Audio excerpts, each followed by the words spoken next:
अयोध्या में प्रकट हुए लव कुश अपने माता पिता की प्राण प्रतिष्ठा को देखने के लिए भगवान राम के पुत्र यानी कि लव और कुश दोनों ही प्रकट हुए हैं। अयोध्या में जब से प्राण प्रतिष्ठा की बातें सामने आई हैं तब से अयोध्या में बहुत सारे ऐसे चमत्कार देखने को मिल रहे हैं, जैसे कि सरयू नदी का निकलना, बंदरों के झुंड का दिखना, भालुओं का दिखना, गिद्धों का दिखना, सर्पों का दिखना आदि ऐसे बहुत सारे चमत्कार अयोध्या में दिन प्रतिदिन हो रहे हैं। किंतु आज का यह सबसे बड़ा चमत्कार है जो भगवान राम के पुत्र लव कुश का दिखना बताया जा रहा है, और यह सनातनियों के लिए बहुत ही एक गर्व की बात है कि भगवान राम के साथ साथ उनके सभी पूरे परिवार का दिखना एक आश्चर्यचकित वाली बात है। यह सच्चाई सुन के क्या लव कुश 22 जनवरी के पहले अयोध्या आ गए हैं? यह सच्चाई सुन के आपके पैरों तले जमीन खिसक जाएगी और आप आश्चर्यचकित रह जाएंगे। क्या भगवान राम के जो पुत्र हैं लव कुश, वो भगवान राम से मिलने के लिए 22 जनवरी के पहले ही आ गए हैं? और प्राण प्रतिष्ठा से पहले बहुत सारी ऐसी वस्तुएं हैं, बहुत सारी ऐसी चीज़ें हैं जो कि अयोध्या पहुंच चुकी हैं, जैसे कि बहुत बड़ी अगरबत्ती है, 14 किलो का घंटा है जिसकी गूंज 10 किलोमीटर तक सुनाई पड़ेगी, और नगाड़ा है, नगाड़ा भी अयोध्या पहुंच चुका है जिससे बजाने से गूंज पूरी अयोध्या में बहुत अच्छे से सुनाई पड़ने वाली है। ऐसे ही अलग अलग राज्यों से अलग अलग तरह के संगीत वादक भी अयोध्या पहुंच चुके हैं। आप लोगों को बता दें कि 2500 हवन कुंडों का यहाँ पर निर्माण किया गया है जिसमें हवन किया जाएगा, और भगवान राम के ससुराल से यानी कि जनकपुर से भी बहुत सारा सामान पहुंच चुका है भगवान राम के लिए, माता सीता के लिए और उनके सभी परिवार के लिए। जनकपुर से सामान बहुत सारी सामग्रियां पहुंच चुकी हैं। उड़ीसा का मृदल एक बहुत शास्त्रीय संगीत है, यह भी अयोध्या पहुंच चुका है, और ऐसा कहा जा रहा है कि अयोध्या में सभी राज्यों की संगीत की गूंज सुनाई पड़ने वाली है। ऐसे में सभी सनातनियां बहुत खुश हैं और अयोध्या को लेके बड़ा ही जोरों शोरों से उत्सव चल रहा है, जो कि 16 जनवरी से आप लोगों को पता है कि 16 जनवरी से यह उत्सव प्रारंभ हो चुका है। ऐसे में भगवान राम के साथ साथ बहुत सारे उनसे जुड़ी हुई चीज़ें वहाँ पर प्रकट हो रही हैं। ऐसे में लव कुश का आना तो बनता ही है क्योंकि उनके वह पुत्र हैं। भगवान राम के लिए कोई उनकी खड़ाऊ तैयार करके ला रहा है तो कहीं से उनके लिए बहुत बड़ी घड़ी भी आ रही है जो 8 देशों का समय बताएगी। ये भगवान राम के लिए खास तरह की घड़ी बनाई गई है जो कि एक फल विक्रेता द्वारा लखनऊ से यह घड़ी बनाई गई है, और कोई उनके लिए वस्त्र सिल के अपने हाथों से भगवान राम के लिए ला रहा है। 22 जनवरी को होने वाली प्राण प्रतिष्ठा हिंदुओं में बहुत ही मायने रखती है। इस दिन एक उत्साह के रूप में मनाया जाएगा। जैसे कि 16 जनवरी से लेकर 22 जनवरी तक एक उत्सव है, वैसे ही जिस दिन से भगवान राम की प्राण प्रतिष्ठा यानी कि 22 जनवरी से हो जाएगी, तब से लेके 25 मार्च तक वहाँ पर कोई न कोई समारोह बना ही रहेगा। किसी भी मंदिर में मूर्ति की प्राण प्रतिष्ठा का बहुत ही महत्व माना जाता है। हमारे हिंदू शास्त्रों के अनुसार भगवान राम की प्राण प्रतिष्ठा अलग अलग तरह से अलग अलग जरिए से हो रही है, और भगवान राम वहाँ पर विराजमान होंगे। रामलला के गर्भगृह में भगवान राम की बचपन की मूर्ति यानी कि यह मूर्ति 5 साल के बच्चे तक की रखी जाएगी, और भगवान राम वहाँ बाल स्वरूप में विराजमान होंगे। प्राण प्रतिष्ठा का बहुत महत्व होता है। किसी भी मूर्ति को विराजमान करने के लिए प्राण प्रतिष्ठा बहुत आवश्यक होता है। प्राण प्रतिष्ठा मंत्रों के उच्चारण और बहुत सारी ऐसी विधि होती हैं जिनको करने से प्राण प्रतिष्ठा पूर्ण होती है और उसमें भगवान का वास हो जाता है। इससे प्राण प्रतिष्ठा करने से यदि कोई व्यक्ति अपनी मनचाहा वर पाना चाहता है तो भी अवश्य ही पा सकता है। इसमें भगवान राम सदैव के लिए विराजमान हो जाएंगे। और आइए जानते हैं कि किस तरह से भगवान राम की प्राण प्रतिष्ठा की जा रही है और कैसे वहाँ पर लव कुश विराजमान हुए, कैसे वहाँ लव कुश प्रकट हुए, कैसे दिखाई पड़े लव कुश। प्राण प्रतिष्ठा का अर्थ स्थापना होता है। ऐसे में प्राण प्रतिष्ठा का अर्थ है जीवन शक्ति की प्रार्थना करना, जीवन शक्ति की स्थापना करना या देवता को जीवन में लाना होता है। बिना प्राण प्रतिष्ठा से कोई भी मूर्ति की पूजा नहीं की जाती है। माना जाता है कि प्राण प्रतिष्ठा से मूर्ति में जान आ जाती है। वह मूर्ति जिसमें जान आ जाती है उसमें भगवान का वास हो जाता है, अर्थात वह जीवित मूर्ति होती है। यानी कि भगवान राम की प्राण प्रतिष्ठा के बाद भगवान राम वहाँ पर विराजमान हो जाएंगे और अपने भक्तों की सभी मनोकामना पूरी करने के लिए वहाँ पर होंगे। आखिरकार जब भगवान राम अपनी अयोध्या आ रहे हैं तो उनके पुत्र लव कुश कैसे पीछे रह सकते हैं।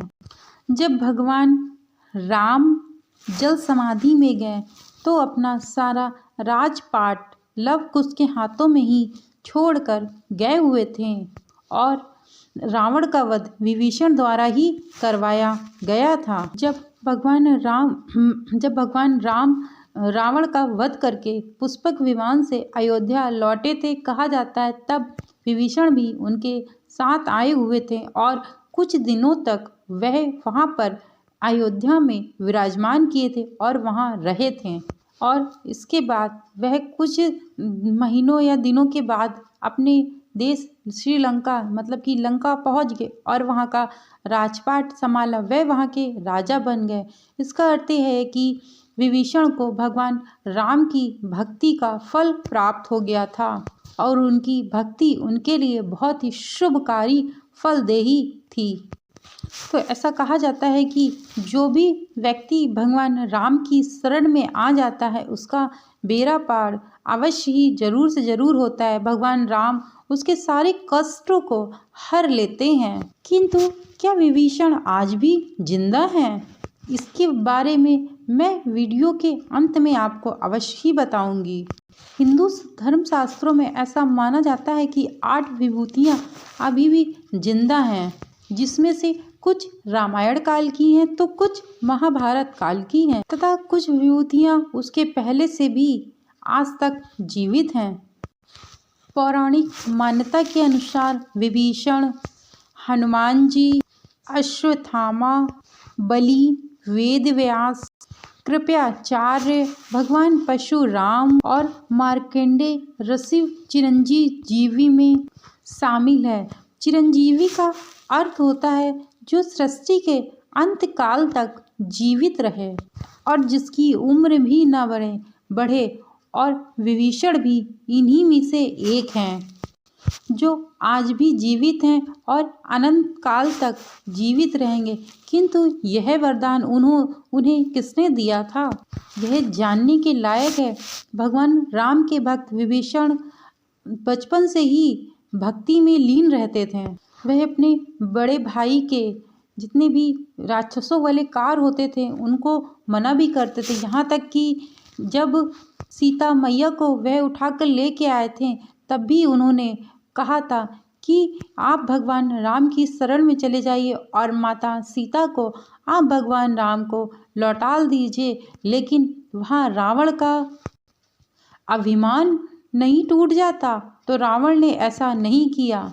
तभी विभीषण लंका को छोड़कर भगवान राम की शरण में आ जाते हैं और पूरे युद्ध में भगवान राम के साथ रहते हैं। एक गुप्त राज जो था वह केवल विभीषण ही जानते थे, तो उन्हीं के जरिए से रावण का वध हुआ था, तभी भगवान राम ने उनको एक वरदान दिया था कि वह अनंत काल तक जीवित रहेंगे। जब कलयुग में भगवान विष्णु का एक और अवतार होगा कलगी के नाम से, तब यह आठों चिरंजीवी का साथ देंगे और फिर से सतयुग की स्थापना करेंगे। इसका यही अर्थ निकलता है कि विभीषण आज भी जीवित हैं, किंतु भगवान विभीषण को अयोध्या में प्राण प्रतिष्ठा के पहले कब और कैसे देखा गया, इसके बारे में मैं आप लोगों को बताऊंगी। यह सुन के आप लोगों के होश उड़ जाएंगे। यह घटना 11 जनवरी 2024 की है।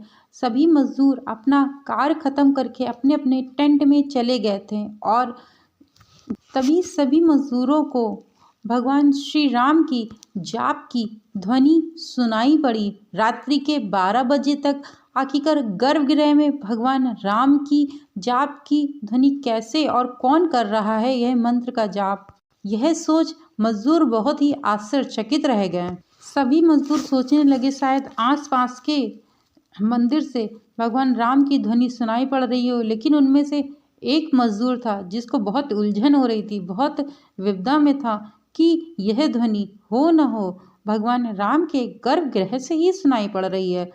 उसने कुछ मजदूरों को जगाने का प्रयास किया, लेकिन कोई मजदूर नहीं जगे और जा करके वहाँ पर उसी मजदूर ने गर्भगृह में जा करके जब ध्वनि सुनते सुनते वह वहाँ पहुँचा तो उसे बड़ा ही आश्चर्यचकित दृश्य दिखाई पड़ा, जिसको देखकर उसके पैरों तले मानो जमीन खिसक गई हो। जैसे ही गर्भगृह में वह मजदूर जाकर देखता है तो उसे एक द्रव्य पुरुष की संरचना दिखाई पड़ती है और उसे देखकर उसे थोड़ा सा वहम भी होता है कि हो सकता है किसी खंबे की परछाई हो, लेकिन जैसे ही वो थोड़ा अंदर घुसता है तो इतना प्रकाश था कि वह देख करके बहुत चौंक जाता है।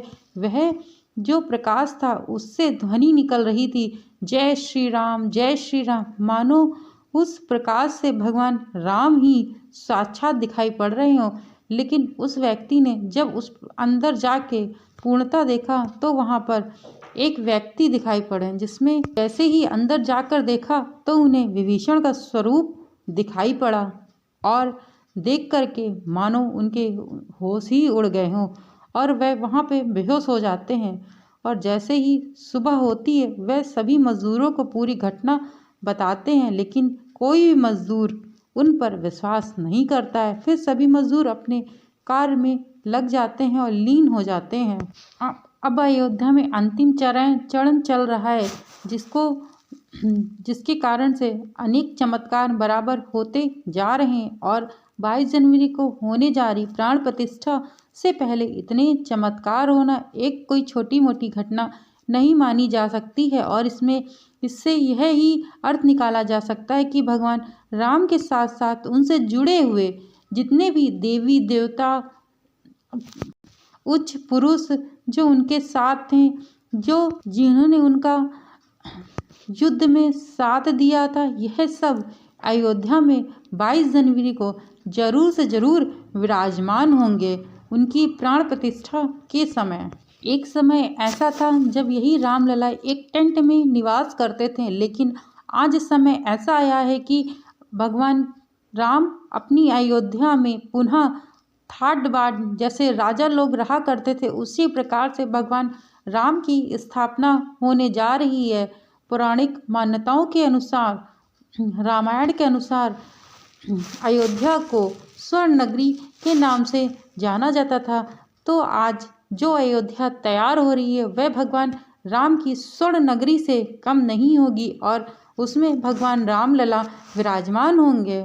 अयोध्या हरी भरी हुआ करती थी और वहाँ अनेकों सुविधाएं भी हुआ करती थीं, परंतु जैसे ही मुगलकारियों ने इस पर आक्रमण किया, उस समय से जो अयोध्या थी वह उजाड़ हो गई थी और वहाँ पर हिंदुओं को आने जाने की अनुमति तक नहीं थी। बहुत मुगलकारियों ने बहुत अत्याचार किए थे हमारी अयोध्या पे, जिस कारण से आज समय अच्छा आया है। भगवान राम अपने स्थान पर विराजमान होने जा रहे हैं।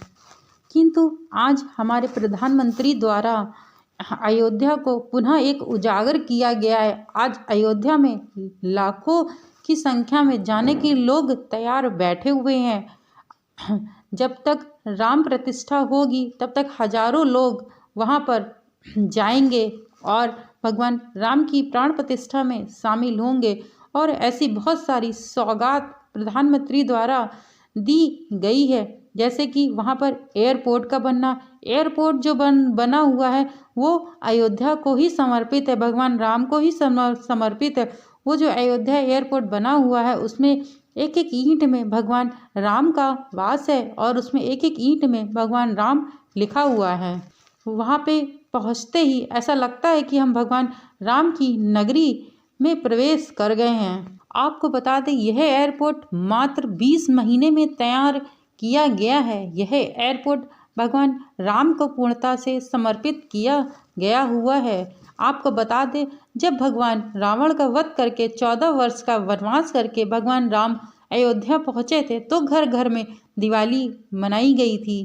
अब ऐसे में भगवान राम पुनः अपनी अयोध्या अपने घर वापस आ रहे हैं तो हम देशवासी 140 करोड़ देशवासी कैसे पीछे रह सकते। इस कारण से जिस दिन प्राण प्रतिष्ठा है उस दिन हम अपने सभी सनातनियों से निवेदन करते कि आप लोग अपने घर में दीपक अवश्य जलाएं और भगवान राम का हृदयपूर्वक स्वागत करें। प्रधानमंत्री ने अपने देशवासियों को कहा है कि 22 जनवरी को अपने घर में सभी लोग दीपक जलाएं, जिससे भगवान राम जब जिस गली से जिस जगह से गुजरे तो ऐसा लगे कि मानो वह अपनी नगरी में लौट आए हैं और अपनी घर वापस आ रहे हैं। उनकी स्वागत में पलके बिछाए सारे देशवासी बैठे हुए हैं। यह जो 22 जनवरी को प्राण प्रतिष्ठा हो रही है, यह दीपक केवल जो दीपक प्रज्वलित किए जाएंगे सबके घर घर में, यह भारत में ही नहीं बल्कि देश विदेश में जो हिंदू विराजमान है, जो रहते हैं देश विदेश में, वहाँ पर भी 22 जनवरी को सभी लोग दीपक जलाएंगे और भगवान राम का पूर्णता से स्वागत करेंगे। बहुत जल्दी अयोध्या के लिए सभी देशवासियों के लिए भी खोल दिया जाएगा। जो गर्भगृह हैं उसके जो दरवाजे हैं वह सोने से बनाए गए हैं। उसमें जो नक्काशी की गई है वह बहुत ही उच्चकालीन है, बहुत ही प्राचीन है, बहुत ही सुशोभित है। और यदि मेरे द्वारा बताई गई यह जानकारी आपको अच्छी लगी हो, भगवान राम की कृपा से, भगवान राम का नाम जय श्री राम कमेंट में मत लिखना भूलिएगा।